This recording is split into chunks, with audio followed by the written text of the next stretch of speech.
Gagner de l'argent en ligne à coup sûr, partie 2. Disons que vous avez votre site web sur le web.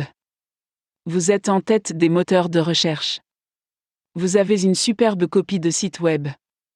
Maintenant, tout ce que vous devez faire est simplement de s'asseoir serré pour les affaires à venir à droite? Eh bien, pas exactement.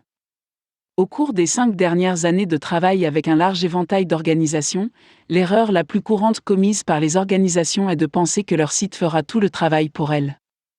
Sans aucun doute, un site contribuera certainement à la productivité, mais il ne pourra jamais supplanter la composante humaine de votre entreprise.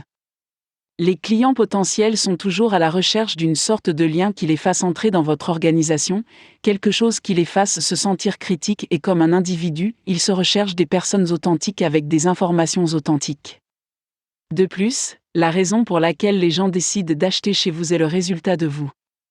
L'une des parties les plus négligées des sites est l'administration des clients en ligne et vos correspondances par courrier électronique. Pensez Y. Si un « prospect » appelait votre entreprise, laisseriez-vous le attendre un jour ou plus avant de lui répondre? Actuellement, à moins que vous ne travailliez pour une banque ou que vous n'ayez tout simplement pas besoin de cette affaire, vous ne feriez jamais cela. Cependant, aussi insensé que cela puisse paraître, c'est ce que font de nombreuses organisations. Elles sapent leur propre prospérité en repoussant le retour des messages aux clients. Voici quelques principes essentiels que je pratique et que je vous recommande d'adopter. 1. Créez un instrument de tri dans votre programme de messagerie afin de pouvoir répondre d'abord aux messages liés aux ventes et ensuite aux autres.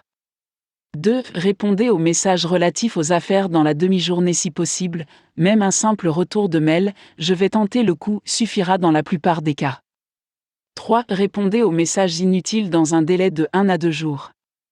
4. Lorsque vous répondez à un email, vérifiez que vous incorporez dans tous les cas les données suivantes. 1. Votre nom plus le nom de votre organisation. 2. Votre titre. 3. Votre adresse. 4. Votre téléphone, avec l'indicatif du territoire. 5. Votre email d'arrivée. 6. Votre site et 7. Enfin, vérifiez que votre objet est de bon augure. En outre, considérez les points suivants. 1. Le web est actuellement utilisé plus que le référentiel commercial lorsque les individus cherchent à acheter un article. 2. Il est exceptionnellement plausible que votre client potentiel ait également atteint votre rival. 3. Comme pour votre première réunion de vente avec un client potentiel, faites en sorte que votre courriel soit exceptionnel. Faites-lui savoir ce qui vous différencie. 4. Votre client potentiel reçoit probablement des messages spam en permanence. Vérifiez que la ligne d'objet n'est pas confondue avec du spam ou votre email pourrait ne jamais être remarqué et lu. 5. Faites un titre court et n'apparaissez pas comme un vendeur de voitures d'occasion. Une ligne d'objet basique, par exemple, Appear Your Inquiry sans tout ABC, est normalement suffisante. 6. N'envoyez pas de documents de plus de 250 KO, un 4 de mots. En respectant ces étapes simples, vous augmenterez les bénéfices de votre site. Dans l'économie actuelle, qui évolue rapidement, le vieux dicton « vous vous reposez, vous perdez » est plus vrai que jamais. N'oubliez pas non plus que le web est un média comme un autre pour ce qui est de créer des affinités-associations avec vos clients.